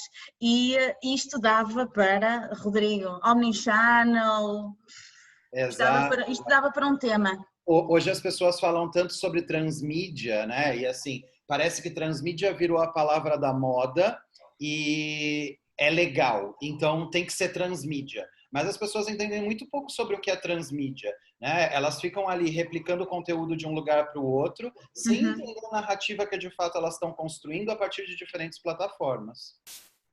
Exato. Eu, se calhar, antes de passar aqui para o que está na conversa, o que está escrito, eu esqueci-me do Diego, que foi o primeiro a dizer que tinha uma pergunta.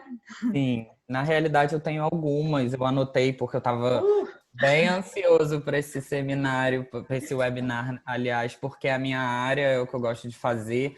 Primeiro eu queria dar parabéns para o Vitor, eu acessei o seu trabalho, o seu portfólio antes do webinar para dar uma olhada no que você já tinha feito, te adicionei no LinkedIn. Parabéns pela apresentação. É muito bom ver os brasileiros tipo, chegando muito longe, dando aula, dando show na Europa, em todos os cantos do mundo. Parabéns.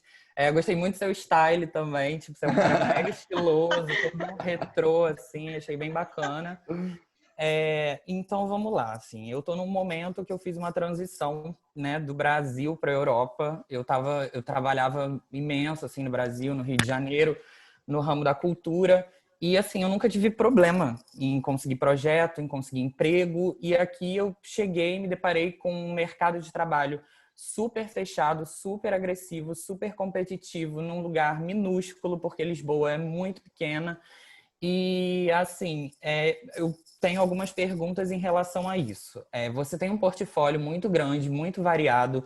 E, assim, na minha concepção, eu acho que quando você olha para o seu portfólio, eu penso, né? Eu posso estar errado, mas eu penso que você é muito feliz quando olha para ele, porque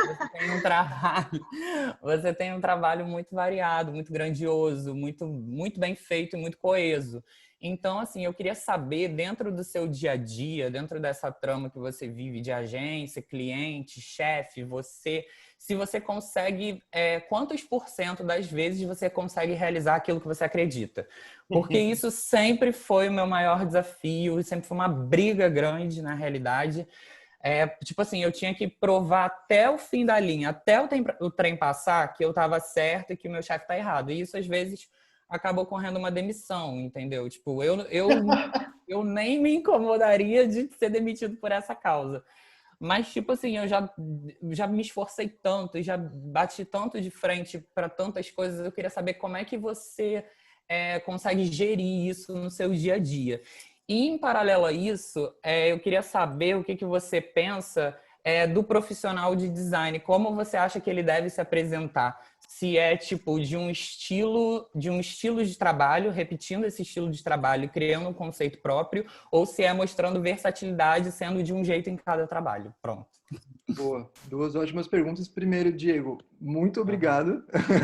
Assim, os seus elogios enquanto profissional aqui e também pelo meu estilo. Enfim, muito obrigado mesmo. Eu vi você se adicionou no LinkedIn, fico agradecido que você foi lá dar uma olhada no portfólio, gostou do que viu. O portfólio é uma coisa muito, muito difícil, né, de falar. Você, por exemplo, disse que eu devo ser muito feliz quando eu olho para o meu portfólio. Mas quando a gente olha para outros, a gente olha e fala, mano, o portfólio é muito ruim, tem portfólios muito, muito bons, e aí você fica naquela insegurança, né? O processo de ser um designer, de ser Só um segundo. Eu ouço você falar desse portfólio desde que eu te conheço, desde que eu te dei aula, quando você estava no primeiro ano da faculdade. Ai, meu e Deus. Desde lá você não estava feliz com esse portfólio. Pois é, mas eu nunca tive feliz. É porque, na realidade, eu ainda estou me encontrando. O Vitor. O Vitor? O Vitor, eu dei aula para ele no Vitor primeiro foi ano aluno do Rodrigo. da faculdade dele, depois no quarto ano de novo. E desde que eu conheço o Vitor, ele nunca está feliz com o portfólio dele. Ou seja, as histórias se repetem, né? Não, é isso, é o que eu ia dizer. Quando a gente se coloca para criar, quando a gente, sei lá, se descobre enquanto um designer, como um redator, como um escritor, um diretor de arte, a gente está se colocando no mundo de uma forma, né?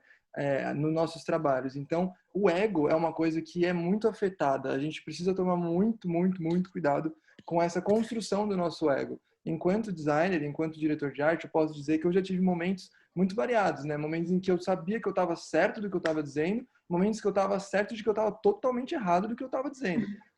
Porque a construção do sentido, né? Ela faz muito parte do contexto. Então, se você está num contexto específico em que você acredita que aquela coisa que você está sugerindo para o seu chefe, para as pessoas, para o seu cliente, que é muito, muito difícil, né, lidar com o cliente, por isso que existe, por exemplo, uma área na agência de publicidade que chama atendimento, que é a galera que vai lidar com o cliente lá longe, porque é muito difícil, né, você lidar com... É muito difícil você às vezes conseguir explicar de fato, colocar em palavras, você traz exemplo, você traz isso, traz aquilo, e nem sempre aquela sua visão ela vai ser aceita. Então a questão do ego é muito importante. A gente, como diz aí algumas pessoas nos ditados, é baixar a bolinha às vezes, porque às vezes a gente tem razão, às vezes a gente não tem, e às vezes a gente tem, mas não é aceito. E nesse momento a gente socar a parede, bater a cabeça no computador e ficar bravo, com certeza vai trazer mais sofrimento do que o resultado, né, que a gente espera. Então, o que a gente precisa fazer é sempre buscar e encontrar sentido e encontrar uma forma de lidar com aquelas rejeições das nossas ideias, que às vezes a gente mesmo tem, né, a gente sofre dessas inseguranças e a gente, por vezes, a nossa ideia a gente mesmo detona, ou quando vem alguém, você está super certo daquela ideia, e vem alguém e constrói ali um empecilho. Uma coisa que eu tenho no meu processo, né, de criação de qualquer coisa, e isso eu digo aqui da posição de uma pessoa insegura e às vezes precisa tomar um pouco de cuidado, fazer terapia aí, né? Se eu proponho terapia, todo mundo tem que fazer, faço também, mas a gente precisa nos questionar, né? Eu falei disso na apresentação, sobre o nosso papel na comunicação e tudo mais, mas não só isso.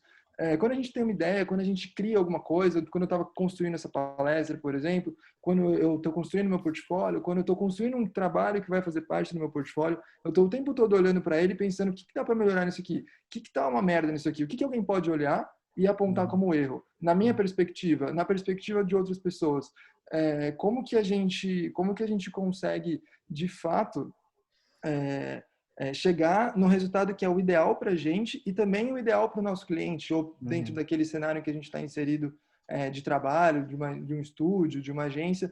Como que a gente consegue, de fato, chegar nisso, né? Eu acho que é através de paciência. Acho que é isso. A gente precisa ter paciência, tomar cuidado com o nosso ego e seguir construindo, assim, seguir trabalhando, se você às vezes, por exemplo, aí você emendando na outra pergunta, né? Quantas vezes você teve a possibilidade de trabalhar em algo que você acredita?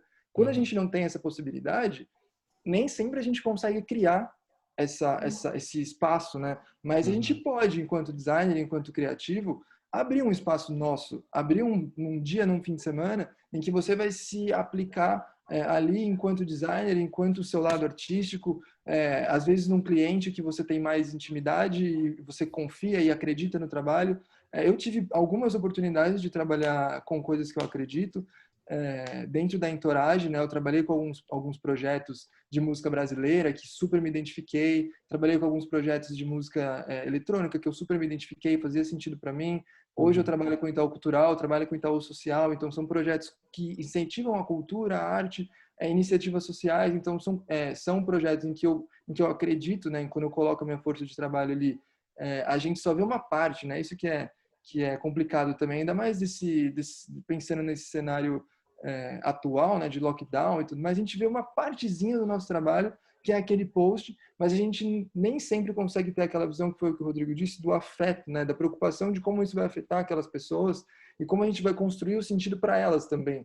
Então, quando eu de fato percebo, por exemplo, que eu consegui chegar num ponto em que eu construí um sentido bacana para uma pessoa, eu estou num evento e uma pessoa que viu a minha arte, sabe que sou eu que faço, viu ali que sou eu que fiz a comunicação, veio e me comunica que gosta muito do meu trabalho, se identifica muito com ele, ali eu atingi o meu objetivo. Ali eu fui feliz em relação ao que eu optei por fazer. Ali você está adquirindo uma autoridade para poder para poder ganhar mais espaço, de repente, no próximo projeto com esse próximo cliente, né? Completamente.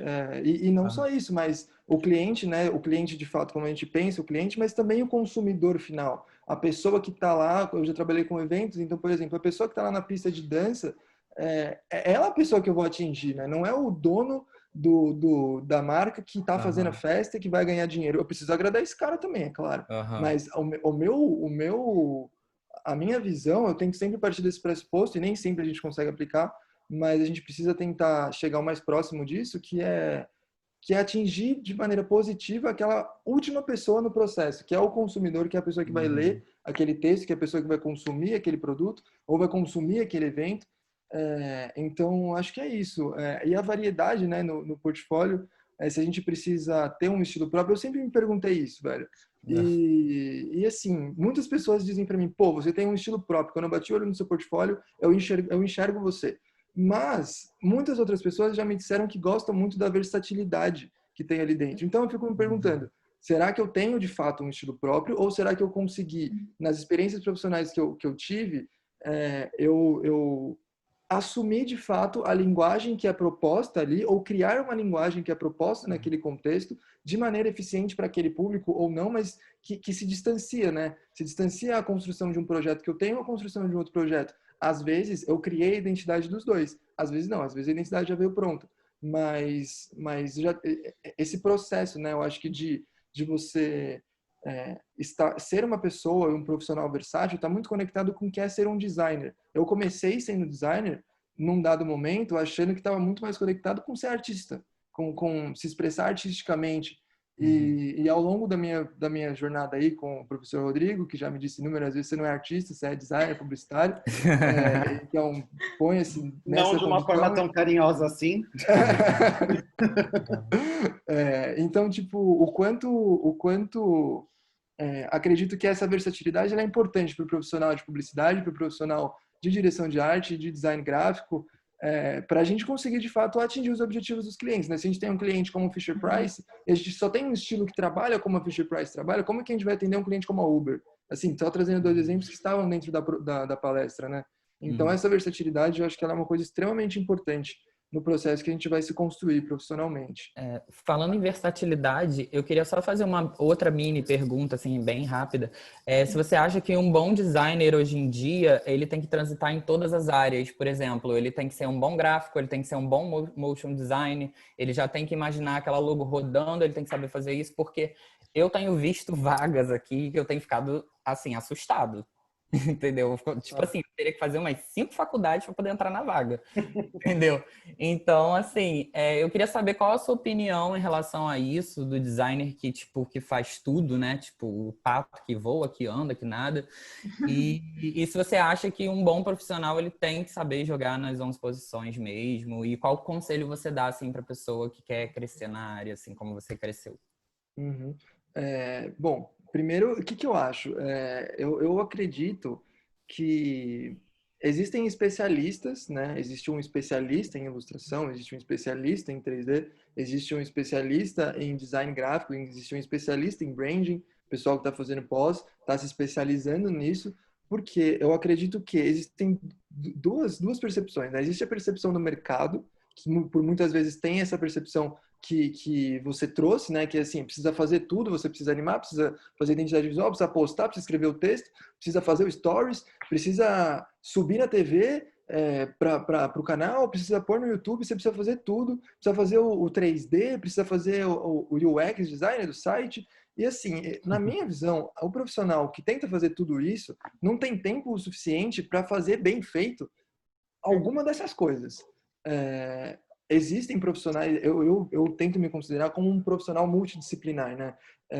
Mas essa multidisciplinaridade ela não pode ser tão abrangente na minha visão. Se ela for extremamente abrangente, muito aberta, a gente acaba tendo pouco tempo. Por exemplo, se eu tivesse gastado um pouco mais do meu tempo hoje para desenvolver 3D, talvez eu não conseguisse ter chegado no nível de motion que eu consegui chegar. Talvez eu tivesse níveis intermediários de motion e de 3D. E não um nível um pouco mais avançado de motion e nenhum de 3D. São opções, são escolhas que a gente faz. E também coisas que a gente se identifica. Eu, por exemplo, não consigo me identificar com construção de áudio. Eu gosto muito, isso faz muito sentido para mim. Faria muito sentido eu começar a trabalhar cada vez mais com sound effects, com trilha e com todos esses processos. Mas se a gente tenta abrir para todos os leques, a gente corre muito risco de ser um pouco falho em outras, né, em outras áreas, digamos assim. Porém, eu acredito que a multidisciplinaridade ela é um requisito hoje pedido pelo mercado e, infelizmente, às vezes a gente precisa cumprir um pouco com isso, mas também entender que se uma vaga pede para você fazer tudo, talvez eles não deem tempo para você desenvolver nada direito, porque você vai ter que fazer tudo.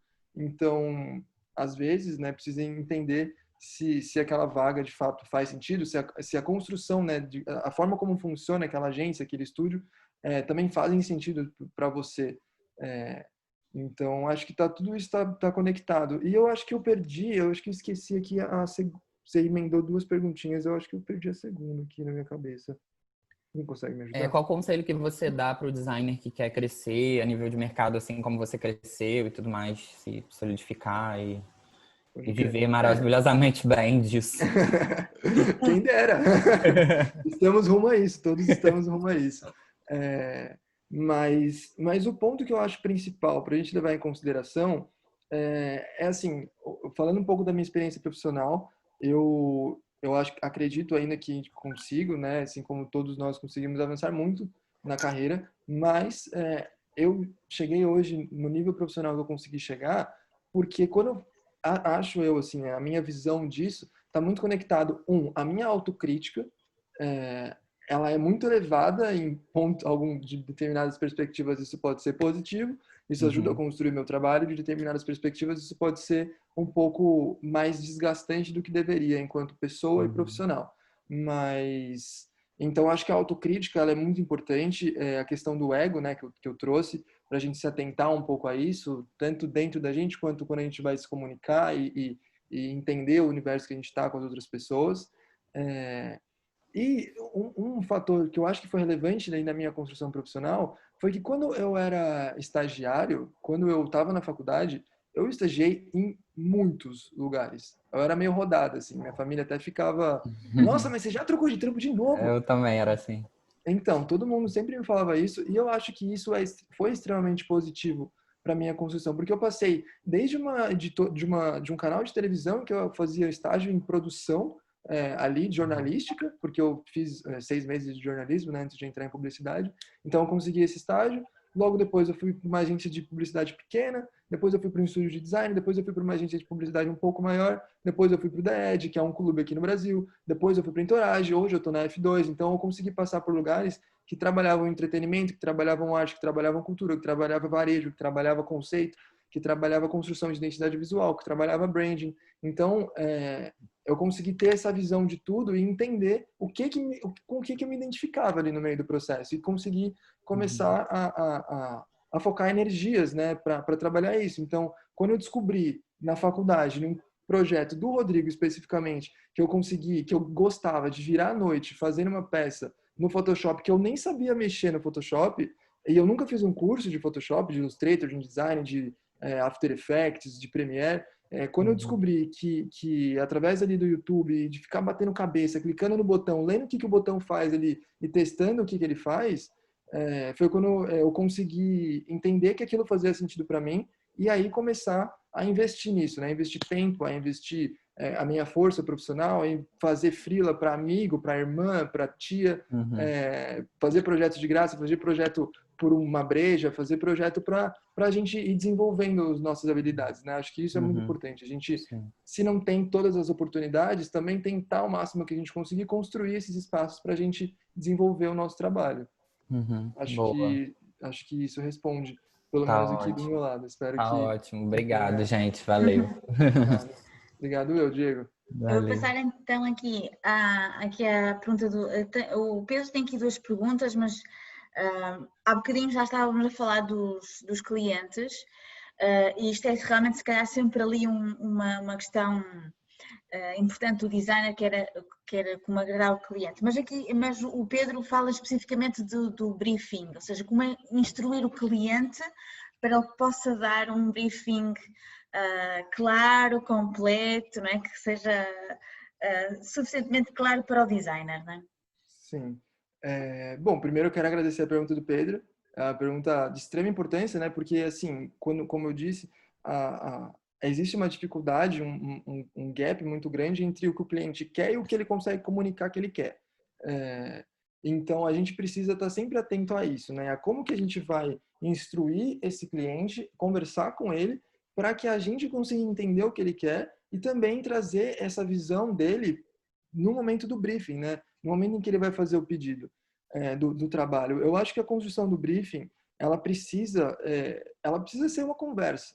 Um briefing, ele não precisa ser um documento em que está escrito onde, quando, por quê, como, onde, e todo bonitinho, bem burocratizado. Eu acho que o briefing essencial, o briefing ideal, né, no caso de projetos que envolvem uma construção profunda, ali não são briefings mais pontuais, né? Esse briefing no momento da construção da marca, ele vem de uma conversa, ele vem do que você, enquanto cliente, imagina do seu negócio, o que você sente com ele, o que você quer passar de sensação, de sentimento, como você quer se comunicar, e conversar com ele, né? Entender onde ele quer chegar, quais são os objetivos financeiros, os objetivos comunicacionais desse cliente. E acho que conversar, diálogo é sempre a melhor conversa, é sempre a melhor resposta. A gente só vai conseguir executar um trabalho bem executado entre um designer e um cliente, ou entre um profissional de branding e um cliente e o designer, ou entre um profissional de marketing e o profissional da agência de publicidade, o diretor de arte, um ilustrador. A gente só vai conseguir chegar em resultados muito bons através de uma boa comunicação, de um bom diálogo, e esse diálogo ele precisa também partir de nós, né? De nós enquanto profissionais que precisam entender o que o cliente quer. A gente, na hora de construir de pedir a construção de um briefing, idealmente, na minha visão, ele precisa trazer exemplos, trazer um mood board visual do que ele, em qual que é o cenário, o universo visual que aquele cliente se enxerga enquanto marca, de qual universo de rede social ele entende. É claro que tudo isso, posteriormente, no processo de construção da marca, a gente vai estudar, né? A gente vai estudar tudo isso e entender se faz sentido, por exemplo, se comunicar de uma determinada forma. Mas o cliente trazer isso é de extrema importância para a gente partir para esse estudo, para a gente partir para esse entendimento do aspecto visual, se esse cenário visual faz sentido, ou se a gente tem que sugerir outro universo visual para atingir aquele público. Então, eu acredito que essa construção do briefing, ele de maneira ideal, né, ele é uma conversa bem estabelecida entre o designer, a pessoa que vai desenvolver mesmo, e a pessoa que vai receber aquele material. Porque a gente, enquanto designer, precisa agradar o cliente, mas a gente também não só precisa agradar o cliente, né? A gente precisa deixar claro sempre para ele, para o cliente que quer ouvir, né? O cliente que se dispõe a ouvir, a gente precisa deixar claro para ele as nossas opiniões em relação àquele projeto, o que pode funcionar, o que pode não funcionar, através dos nossos conhecimentos, né? Então, essa conversa é de extrema importância. E o briefing, acho que ele vem a partir dela. Ele vem a partir de entender as angústias, de entender a, as preocupações e os objetivos do cliente de fato. E a gente pensar que às vezes a gente pensa no briefing e a gente já bate o olho no material burocrático, né? Pô, burocracia, briefing. Então a gente entender que nem sempre ele precisa ser assim, né? Idealmente, na minha visão, ele é uma conversa. A gente senta, toma um café, toma uma cerveja, desenha, escreve, anota tudo aquilo que está sendo dito, e aí a gente constrói, de fato, a partir dessa conversa, um documento que vai guiar toda a construção que vai se seguir dali para frente. Acho que é isso. E agora, tenho também aqui do Erickson, que pergunta se o designer, ou se é importante para o designer perceber de business strategy. Completamente. Isso está bastante conectado com o que eu acabei de dizer em relação à relação com o cliente, né? A gente, enquanto designer, é de extrema importância que a gente se entenda quanto um negócio mesmo. Business strategy nada mais é do que a gente se entender quanto um negócio. E se a gente, enquanto designer, é um prestador de serviço para um estúdio ou um prestador de serviço para um cliente que a gente pega no Instagram ou que vem para a gente através de recomendação, a gente precisa construir um processo, porque a gente é sozinho, né? Uma agência de publicidade ou um estúdio de design tem ali o atendimento, tem o planejamento, tem a criação, tem a pessoa que às vezes faz o tráfego das demandas, tem todos esses profissionais que juntos vão contribuir para o processo de construção de comunicação e construção de marca eficaz.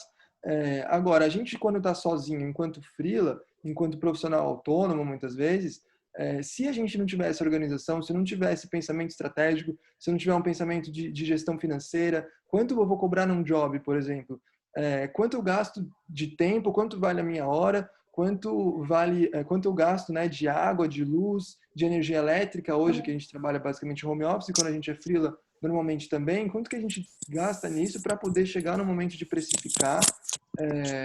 Então, como que a gente consegue fazer isso de maneira coesa ali, né? Eu acho que é pensando justamente isso, pensar como um negócio e deixar de pensar como apenas um profissional que faz parte de uma engrenagem de agências, né? Mas pensar como um negócio vai te dar essa autonomia para você conseguir construir junto com o cliente processos novos e chegar a resultados cada vez mais interessantes, porque senão você fica perdido entre o processo de atendimento, de pensar como você vai fazer, de buscar referência, de fechar um briefing, de fechar pagamento. Então, se você não tiver esses processos e esse pensamento estratégico, fica difícil para o designer conseguir se atribuir todas essas responsabilidades.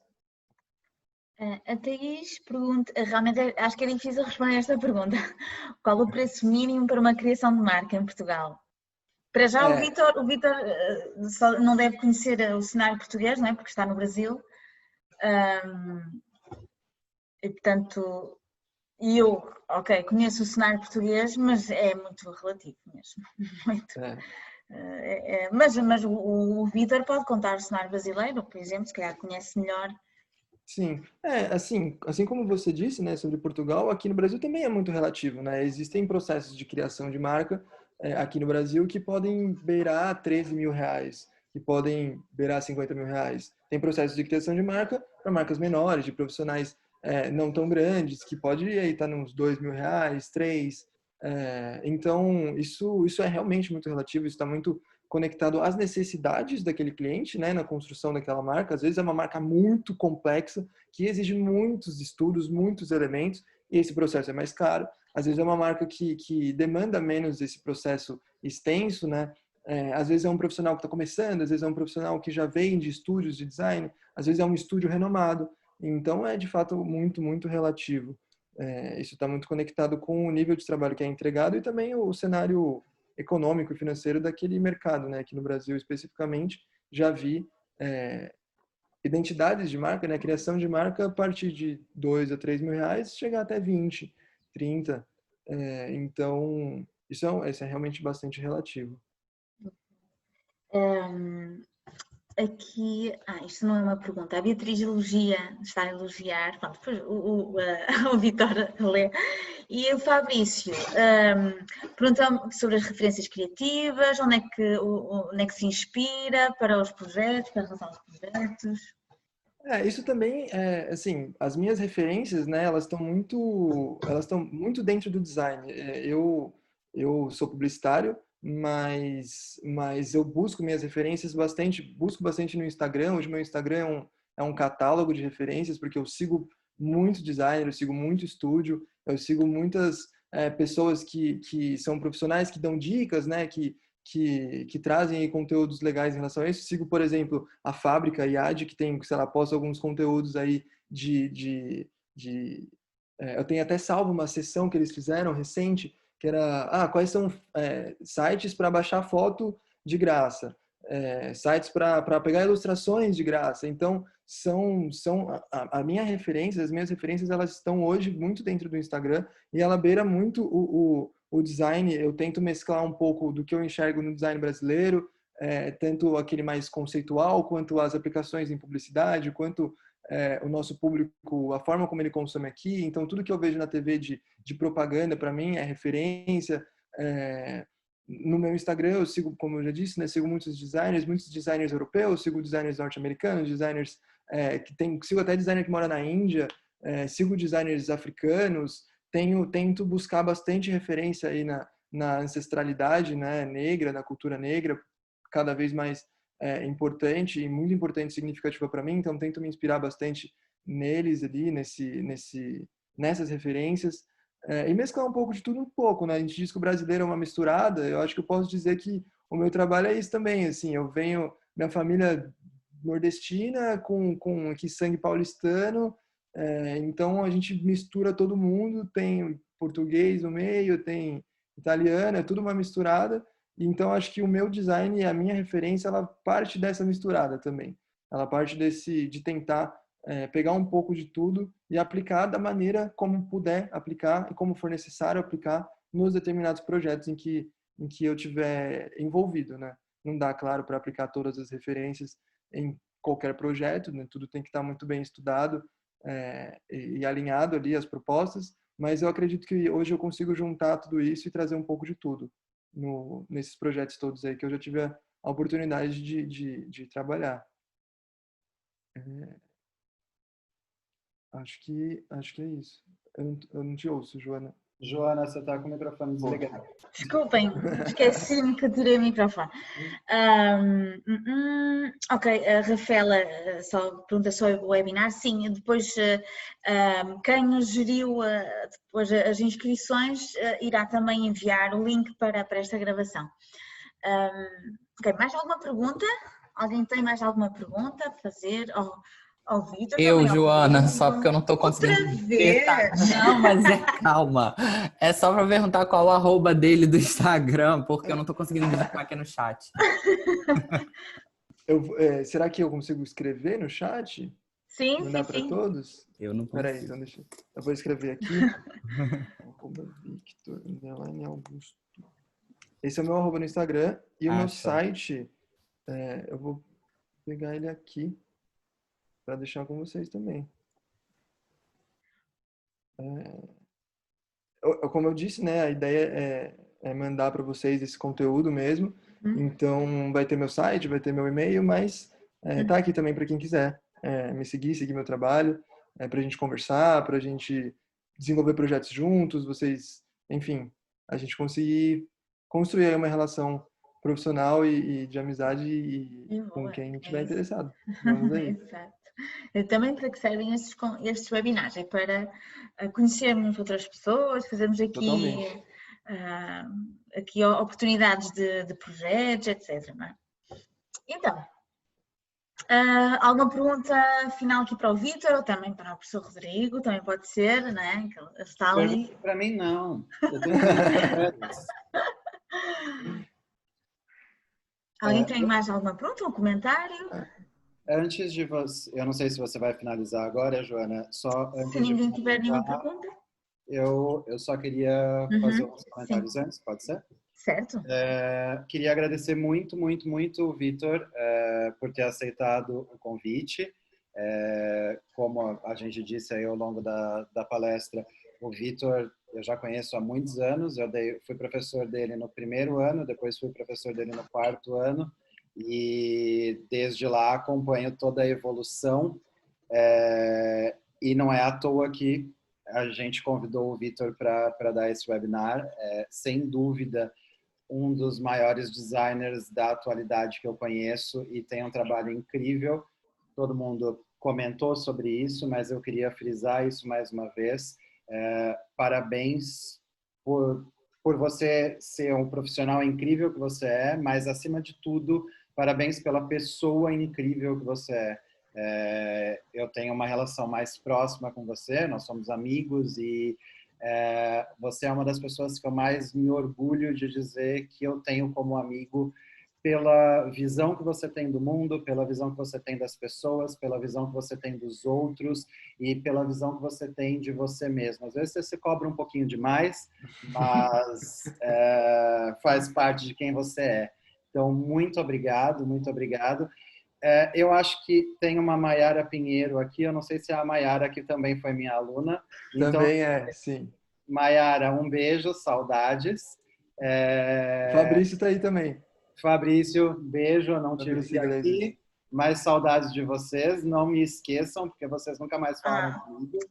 O Rodrigo vai chorar agora. O Rodrigo vai... Tá batendo nostalgia. Obrigado, beijo. Bom, eu posso só também falar, não sei se para finalizar, eu gostaria de só dar mais uma palavrinha aqui. Eu quero agradecer muito todo mundo que se inscreveu, todo mundo que participou, que mandou pergunta, que assistiu, que esteve presente aí, que me ajudou também em todo esse processo. Quero agradecer aí professora Joana, professor Rodrigo, muito, muito obrigado pelo convite. Foi uma honra poder participar disso, isso é um marco assim, na minha história profissional, podemos assim dizer, e isso foi proporcionado aí por vocês. Eu quero agradecer muito, dizer que eu sou muito grato, estamos aí para qualquer outra necessidade que vocês tenham, qualquer outra conversa, qualquer outro bate-papo, sair para tomar um vinho, qualquer coisa, estamos aí. E é isso, Rodrigo, muito obrigado, mesmo pelas suas últimas palavras aí também. Saiba que esse sentimento em relação a você, ele é recíproco daqui, uma das pessoas que eu mais tenho orgulho de dizer que é meu amigo. Quando eu vou dizer que é meu ex-professor, eu sempre tenho essa alegria de dizer que é meu amigo. Então, agradeço demais a oportunidade, todos os ensinamentos, tudo o que você já me ajudou a me cobrar, o que você já me ajudou a entender que eu não precisava ficar me cobrando tanto naqueles momentos.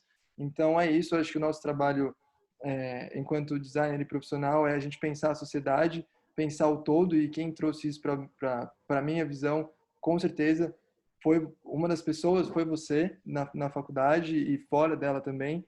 Então, é isso. Muito obrigado. E é isso. Sou grato, extremamente grato. Gratiluz, gratidão, @ Buda. É isso. Estou muito feliz que deu certo. Atenção que o Vitor vem para Portugal, portanto, se prepare. Ele em setembro, não é, Vitor? Mais ou menos, por aí. Ok. Por isso, para quem até estiver interessado ele vai estar mais pertinho de nós, por isso vai ser, se calhar, uma oportunidade depois também. A Inês, obrigadíssima, Inês. Eu também acho que foi o melhor webinar de sempre. Exatamente. Mas atenção, ainda falta um, mas eu acho que este vai ficar o melhor webinar da pós-graduação. Vai, sim, senhora. Nossa, fico muito feliz que todos vocês estejam achando isso. Muito obrigado mesmo. Pronto, então... Diego, ok, boa sugestão. Sim.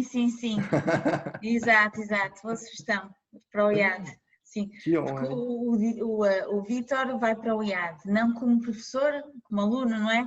Mas acho que vamos aproveitar para... Quem sabe eu não posso trazer o Vitor nas minhas aulas quando a gente começar o semestre que vem. Exatamente. Sim, porque vocês vão ter aulas com com o professor Rodrigo em outubro, não é? Por isso... Pensa, pode ser eu, o Igor e o Vitor. Sim, aliás, eu estou a falar aqui eu não sei se está aqui alguém da pós-graduação online, não é? Mas estas sessões em outubro são para quem está da pós-graduação presencial. Mas os da pós-graduação online também vão ter aqui o professor Rodrigo, que já sabem, não E pronto.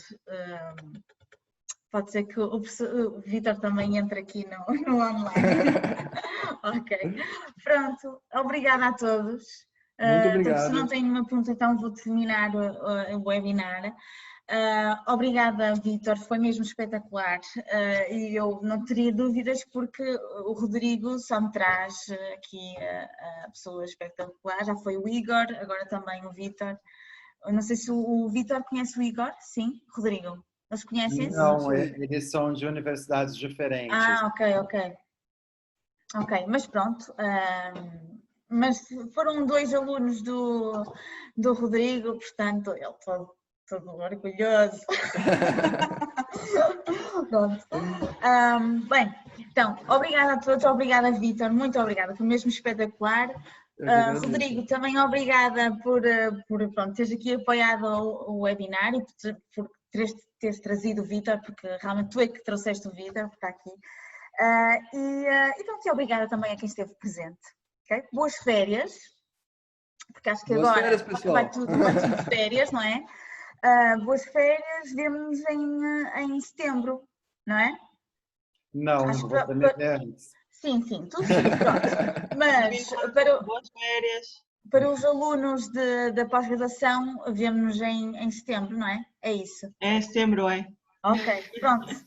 Da pós-graduação presencial, não sei se está aqui no online alguém, porque do online já para a semana tem aulas. Pronto, ok. Pronto, obrigada a todos. Adeus.